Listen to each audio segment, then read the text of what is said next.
എന്ത് പറ്റി? കുറെ കാലമായാലും ഇങ്ങോട്ടൊക്കെ വന്നിട്ട്. കാര്യമുള്ളപ്പോ വന്നാ മതിയല്ല. എന്താ ഇപ്പൊ കാര്യം? നടനും മിമിക്രി താരവുമായ ബിനു അടിമാലി തന്റെ മുൻ സോഷ്യൽ മീഡിയ മാനേജറെ ഭീഷണിപ്പെടുത്തുന്ന ശബ്ദ സന്ദേശം മറുനാടന് ലഭിച്ചു.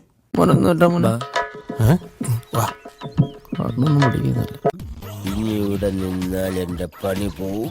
ഇവിടെ കൂടാതെ മജിസ്ട്രേറ്റുമാരുമായും വലിയ ഗുണ്ടകളുമായും തനിക്ക് ബന്ധമുണ്ടെന്നും മറ്റുമൊക്കെ പറഞ്ഞ് ജനീഷിനെ ഭീഷണിപ്പെടുത്തുകയും ചെയ്തു. ഞാനൊന്നും പറഞ്ഞിട്ടില്ല. മുതലാളി ഒരു പ്രാവശ്യം പറഞ്ഞിട്ടുണ്ട്. ഞാനൊരു സത്യം പറഞ്ഞ് വിശ്വസിക്കൂ. എനിക്കത് ഓർമ്മയില്ല. എനിക്ക് ഓർമ്മയുണ്ട്. ഇത് മറുനാടൻ വാർത്തയാക്കിയതോടെ വിശദീകരണവുമായി ബിനു അടിമാലി രംഗത്ത് വന്നിരുന്നു. ഇനി വിഷമിച്ചിട്ട് കാര്യമില്ല, വരാനുള്ളത് വഴി തങ്ങില്ല.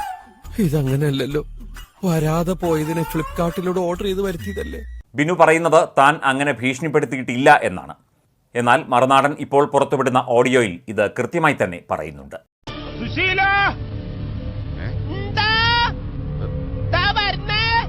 എന്നാരോ വിളിച്ചു. ഫ്ലവേഴ്സ് ചാനലിലെ സ്റ്റാർ മാജിക് പ്രോഗ്രാം സ്റ്റുഡിയോയിൽ വെച്ച് ജനീഷ് എന്നയാളെയാണ് ബിനു അടിമാലി മർദ്ദിക്കുകയും 8 ലക്ഷത്തോളം രൂപ വിലയുള്ള ക്യാമറ നിലത്തെറിഞ്ഞ് തകർക്കുകയും ചെയ്തത്. എവനെ ഒന്നും പറഞ്ഞിട്ട് കാര്യമില്ല. തറവാട്ട് മഹിമ എന്ന് പറഞ്ഞ സാധനമുണ്ട്. അതൊന്നും ഇവന്റെ പടിവാളന്റെ 5 അയലോത്ര പോയിട്ട്. നമ്മുടെ ബന്ധം വെച്ച് നമുക്ക് ആരെയും ഉപദ്രവിക്കാം. നമ്മുടെ ബന്ധം വെച്ച് എന്തും ചെയ്യാം. തിരുവനന്തപുരത്തെ നമ്പർ 1 കൊട്ടേഷൻ ടീമിന്റെ കൂടെ വെള്ളം അടിച്ചിട്ട് ഞെട്ടിയിട്ട് എന്ത് തങ്കപ്പെട്ട മനുഷ്യനാടാ ഇവനെ പറ്റി നീ തോന്നിയ ദിവസം പറഞ്ഞത്. എന്റെ അറിവില്ലാന്ന് കുറവുണ്ട് അങ്ങനെ പറഞ്ഞു പോയതാണ്. ജിനീഷ് ഭായിക്ക് അറിയാലോ, പരസ്യമായിട്ട് ഫ്ലവേഴ്സിൽ നിന്ന് തെറി പറഞ്ഞ ഏക വ്യക്തി ഞാനാ.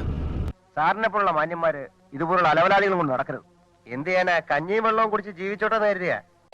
പ്ലീസ്, ഒരു പൊതുപ്രവർത്തനം പരസ്യമായി അധിക്ഷേപിക്കരുത്.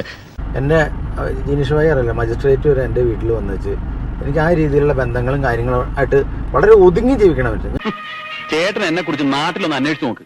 ഒരു ഇലക്ഷൻ നിന്നാ പുഷ്പം പോലെ ജയിച്ചു പോരും. അത്രയ്ക്ക് നല്ല പേരാ എനിക്കവിടെ. ഞാൻ എന്റെ ബന്ധങ്ങളും എന്റേതാണ്. ഞാനൊരു ദുർബല മനുഷ്യനാണ്. ഞാൻ കുറച്ച് ഓവറായില്ലേ, മോശമായി പോയി. സോഷ്യൽ മീഡിയ മാനേജറെ മർദ്ദിച്ച സംഭവം മറുനാടൻ മലയാളിയാണ് നേരത്തെ പുറത്തുവിട്ടത്. അവരെ കുറ്റം പറഞ്ഞൂടാ നിർമ്മലേ. വല്ലപ്പോഴും ഒത്തുകിട്ടുന്ന ഒരു സന്ദർഭല്ലേ, അവരത് ശരിക്കും ഉപയോഗിച്ചു. എനിക്ക് സ്ഥലം കാര്യാക്ക്. അടുത്ത ആള് വാ.